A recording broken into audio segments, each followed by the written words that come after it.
The agony in the garden refers to Jesus Christ's vigil in the Garden of Gethsemane. Mantegna painted more than one version, and like much of his work, they were highly compositionally constructed. Consequently, his images lack flow, but it is nevertheless interesting to analyse the construction of the image. Overall, the painting is dominated by orange and green, relatively natural and happily coexisting colours, but generating vibrancy because they're almost opposite each other on the colour wheel. There's some blue in the sky, and this more or less creates an overall colour balance. Throughout the picture, the strong contrast of green and orange, combined with some tonal contrasts, creates strong and energetic vibrancy despite relatively muted colours. He also exaggerates this by increasing the contrasting elements right next to each other. It is the strength of these contrasts that allow him to create lines of energy and force in the image with some subtlety. Mantegna has created a soft frame within the painting that energetically adds to a sense of coherence by holding the elements of the picture together.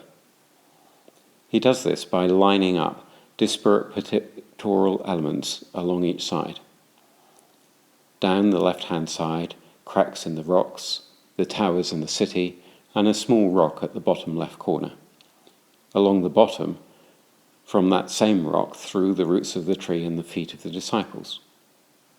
Up the right-hand side with the lemon tree and the side of the angels in the clouds, and across the top with the clouds in the middle and supporting rock ledges on either side. The picture is strongly split on the vertical axis by the tree, that's about 40% across the picture. On each side, the interest, rhythm and energy is supported by lining up visual elements to create energetic verticals. It creates a rhythm of compression and expansion within the picture, a bit like rhythm in music. The visual elements are held in place by 3 strong horizontals that also link Jesus on the right-hand side of the image with pictorial elements on the left-hand side. The first attraction for the eye is the busyness of the city in the top left, and then the contrast between the serpentine road with the soldiers in and the primary verticals of the tree and the lines of energy. This contrast of straight and winding energy is a standard device in many pictures from the early Renaissance. It tells you where to start and leads you across the bottom of the tree so that the eye naturally bridges from the left side to the right side of the picture. Once past the tree at the bottom, strong diagonals lead the way to where Jesus is seen praying. Just in case that fails, the light of the sunrise creates the strongest tonal contrast in the picture and will pull the eye over to the tree to a point just beside where Jesus is. The line of the first disciple clearly points up to Jesus.